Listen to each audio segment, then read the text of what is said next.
All right, I'm going to share one of. I was good. That was going to be my top pick, so you kind of stole it from me. But there was another lecture by this brilliant scholar, Dr. Sophia Pitcher of the University of the Free State. Like, wow, okay, her the foundation of what she's saying, she's 100% right. There's a problem here that nobody has satisfactorily explained.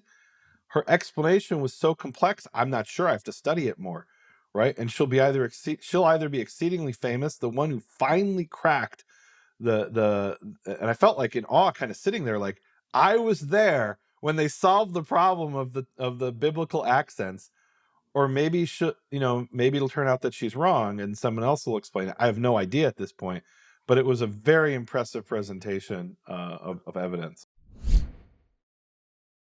Shalom and welcome to Hebrew Voices. I'm here today with Rabbi Dr. David Moster, who is the director at the Institute of Biblical Culture, biblicalculture.org, and he teaches online courses in biblical Hebrew. He has a PhD from Bar-Ilan University, and he's an author of a book, Etrog, How a Chinese Fruit Became a Jewish Symbol. Shalom, Rabbi Dr. David Moster.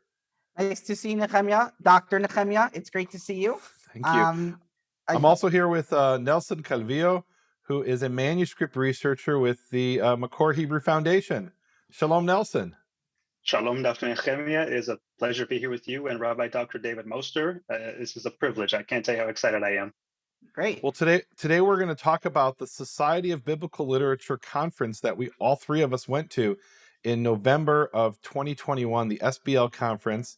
It is the largest annual academic conference in biblical studies in the world, as far as I know. David, what do you know about that? Yeah, I think they usually get more than 10,000 people when it's combined with the association, the AAR. What is that? The Academy American Association of Religion, I want to say, or something like that. Yeah, the American Association of Religion. Yeah. So together, it's upwards of 11, 12,000 people a year. Yeah. So when I first went, I was overwhelmed. I said, okay, I'm going to go to all the lectures.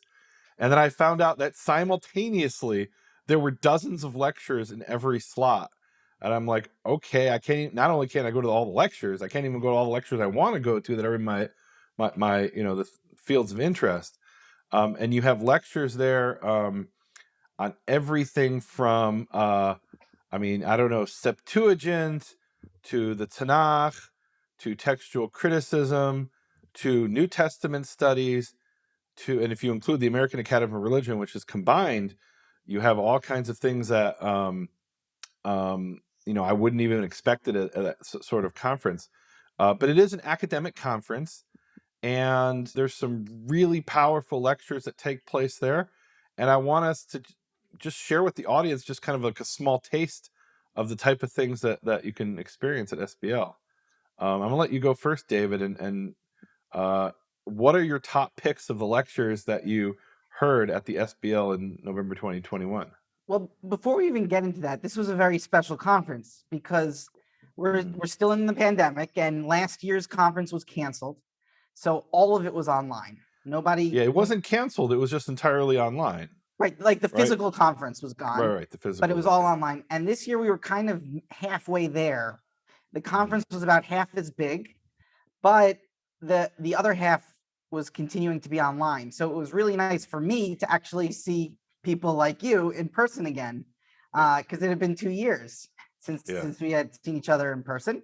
And so that was, for me, I think, what made the conference so good. It was just seeing real people again in the field.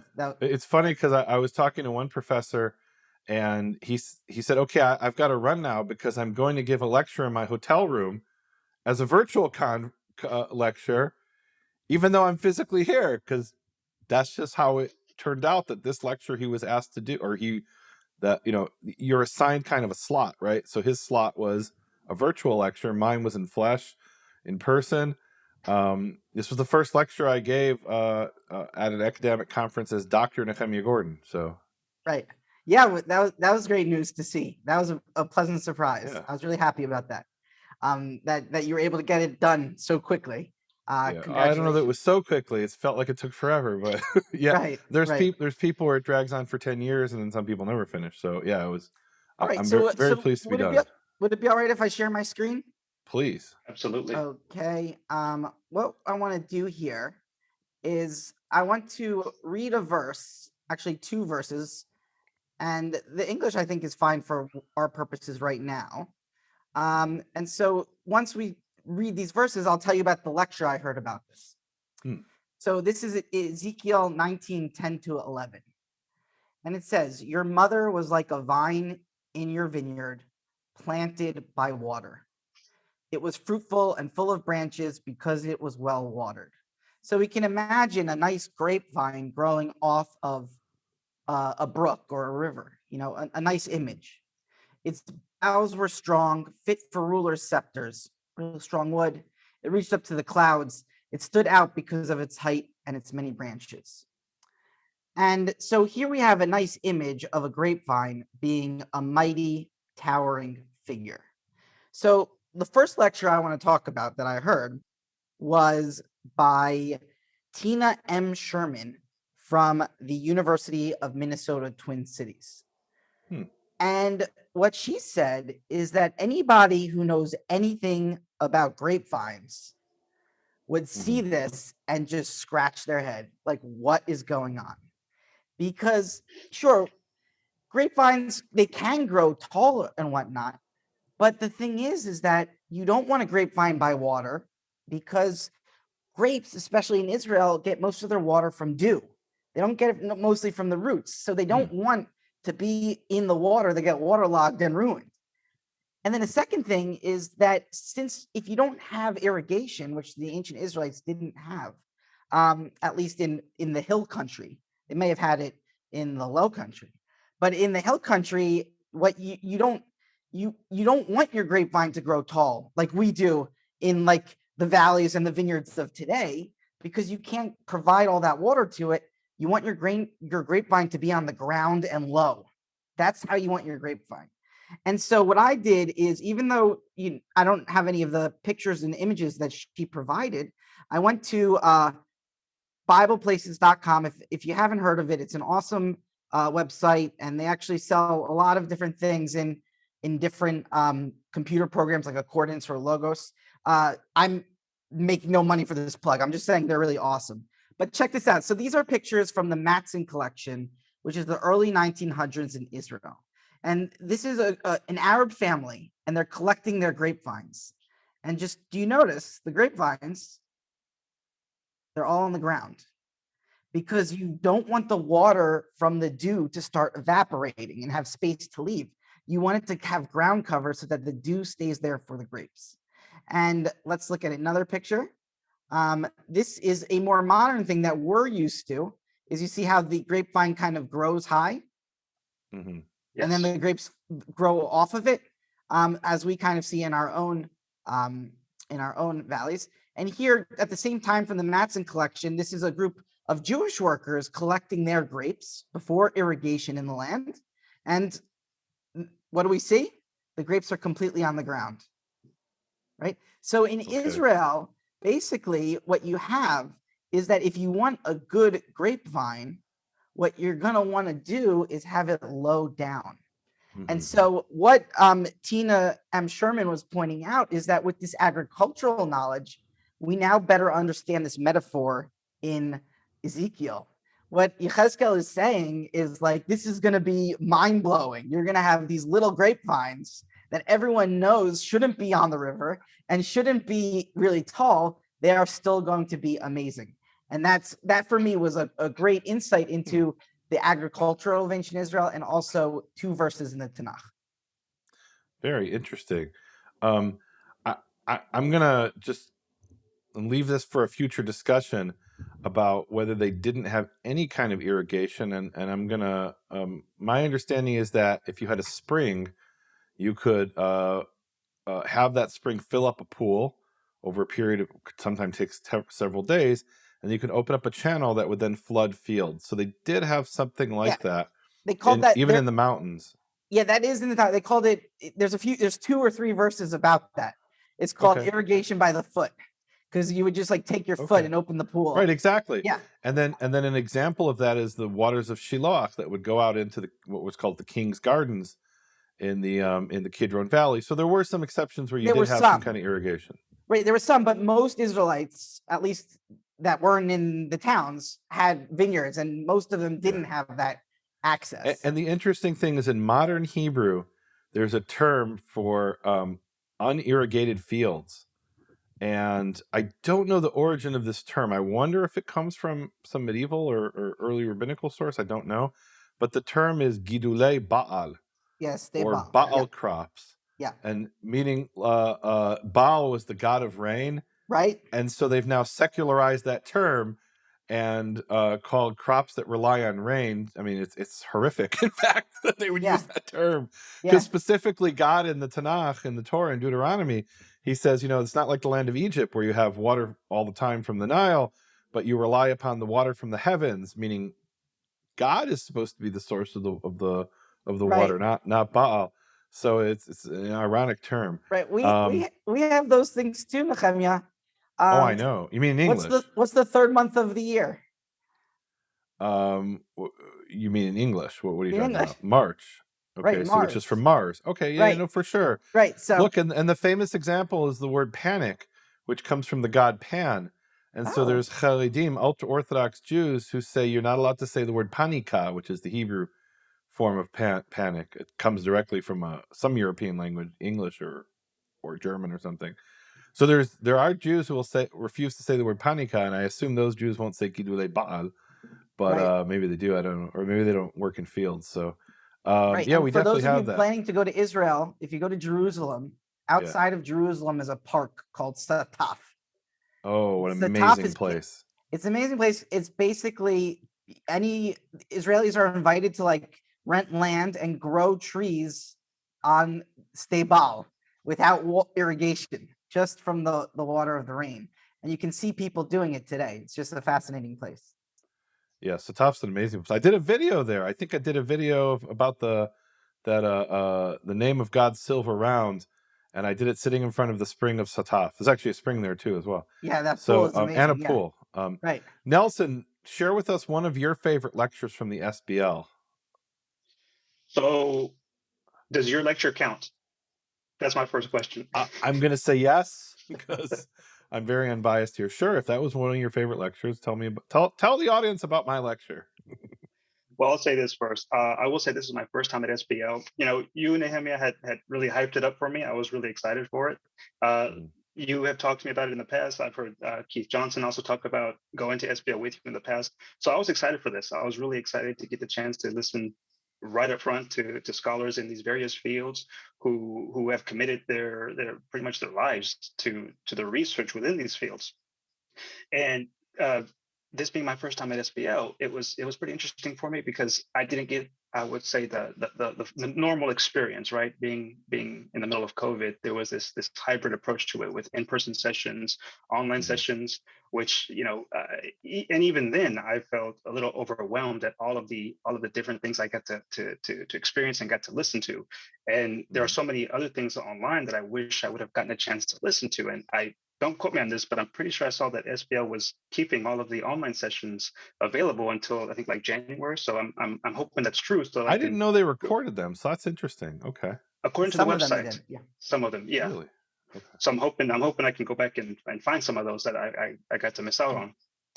But yeah, so going to your lecture was really interesting because your lecture fell under the field of the Masoretic studies, right?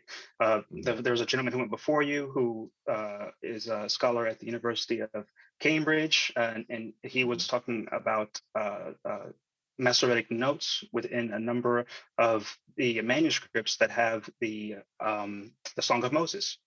And that hit home for me because you and me had just did some research on the Song of Moses. But so your presentation was, let's be honest.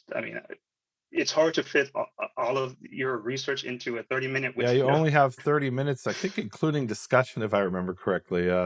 That's true. So it's really 20, 25 minutes or something. Yeah. Exactly. You get 25 minutes maybe, and then you get 5 minutes for questions and answers, discussions.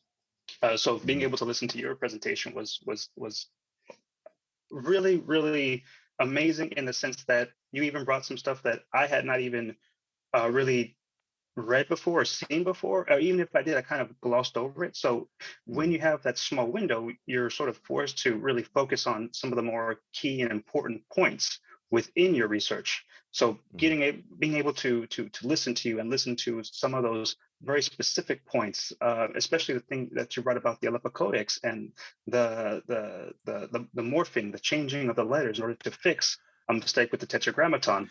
So let me share an image of this that was part of my lecture, which was called "Correcting Omissions of the Tetragrammaton in Medieval Hebrew Bible Manuscripts." And I actually had the opportunity in the January of 2020 to examine the Aleppo Codex directly using a 50x microscope. And one of the instances I found in which God's name was written incorrectly and then corrected was in 2 Samuel chapter 12, verse 15. And there the scribe originally wrote, Yehieh, he will be, which in the context is completely nonsensical. And it's obviously supposed to be Yud-He Vav-He. And what the scribe did, as you can see here in the image from the microscope, is the second Yud, it's only supposed to be one Yud, he originally wrote a second Yud, and that second Yud he then drew over the letter Vav, superimposing it over the Yud. So this is what we call reshaping letters. We knew this was done in the Dead Sea Scrolls, and now we can see it was done in the Tanakh, and it was done not only with regular letters, but a letter of God's name. Right, and So that yeah, pretty cool. You pointed out that was, according to some Jewish legal codes, that wasn't good. Because Well, you definitely wouldn't be allowed to do that in a Torah scroll. right. It wouldn't be considered kosher in a Torah scroll. But the Aleppo Codex isn't a Torah scroll, it's a codex.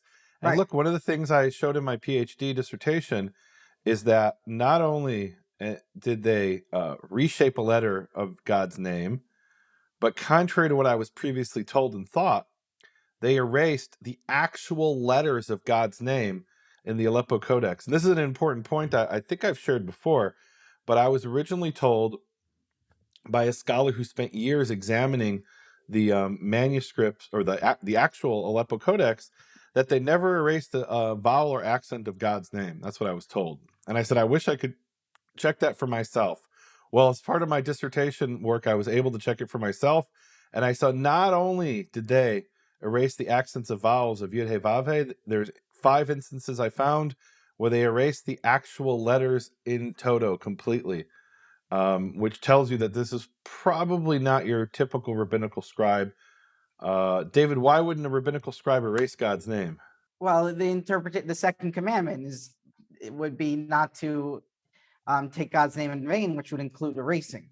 So Okay, well, I mean, they derive it from Deuteronomy 12:4, where it says, talks about destroying. In 12:3, it says, destroy the places where the pagan gods put their names. I'm paraphrasing, obviously. And it says, don't do so to the Lord your God, to Yud-He-Vav-He, your God. And in the context there, what it means is don't worship God the way that the pagans worship their gods. But the rabbis took this to mean don't erase God's name the way you erase the gods' names of the pagan gods. And so they took this to mean you're not even allowed to erase a single letter of God's name. And the scribes of the Aleppo Codex, I say scribes because there were 2 scribes, Shlomo ben Buya and Aharon ben Asher, as far as I can tell, both of them erased, although it's hard to know which one sometimes. But for sure, Aharon ben Asher, and it seems also Shlomo ben Buya erased the actual letters of Yud-He Vav-He. So wow, you didn't say that in the talk. No, because my talk this year in SPL was about correcting omissions, not about correcting extraneous instances or erasing. That was a talk I gave at SPL in 2018 in Helsinki. Just for context, so that our listeners can know what you just said. So can you please tell us about Ben Asher and how important he was? So Aharon ben Asher was considered to be he's called master of the scribes.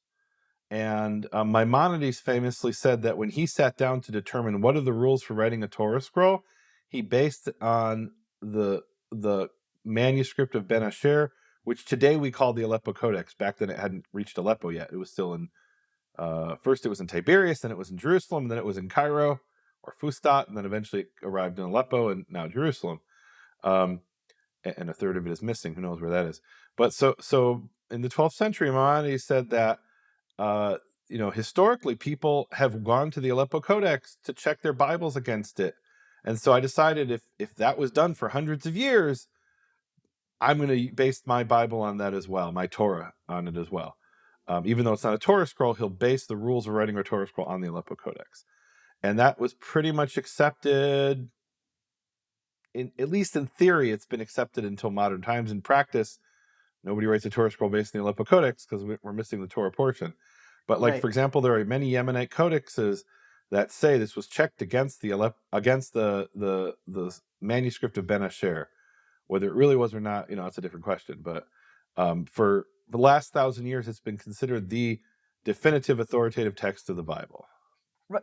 So Nelson, I would like to add to this that not even the exact details that Nehemiah was saying during his talk, but just the fact that I had no idea that Nehemiah has held or turned the pages of arguably the two most important Bibles in the world, which would be of the Hebrew Bible for sure, is Yes. the Aleppo Codex and Leningrad, which is complete, even though Aleppo is not complete. So, Nehemiah, this was amazing to hear that you were working with these texts and using the microscopes you were using and really finding new things in these ancient texts. That for me was mind blowing. Yeah. And I could add to that Sassoon 1053 and the Damascus Crown that I've also been able to examine, which is 4 of the 6 key Bible manuscripts.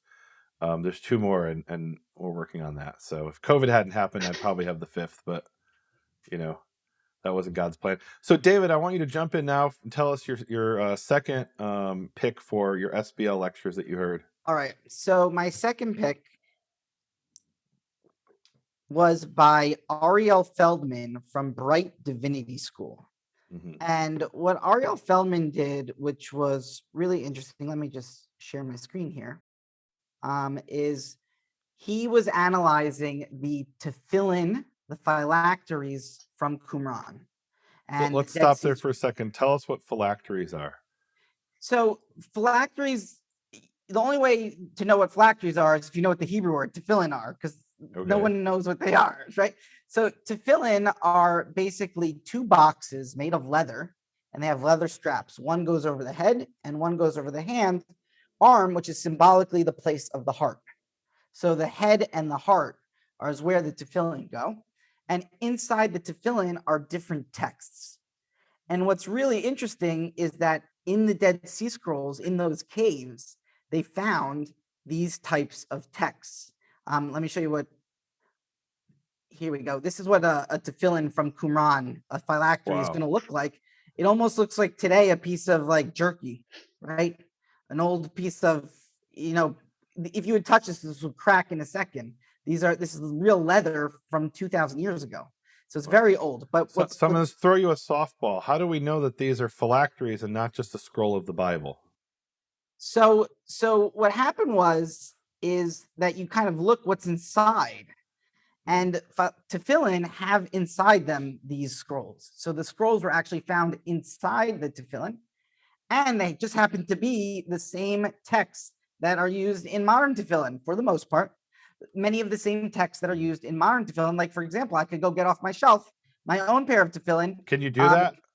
Yeah, I can show my tefillin. Bring your tefillin. Let's see your tefillin. Okay, I'm going to come back with my tefillin. 1 second. So for those who aren't familiar, the tefillin or phylacteries, as David explained, are little devices that Orthodox Jews and apparently the people at Qumran as well, they put one on their head and one on their arm, and they wear it during prayer. There's actually some people who walk around all day with them.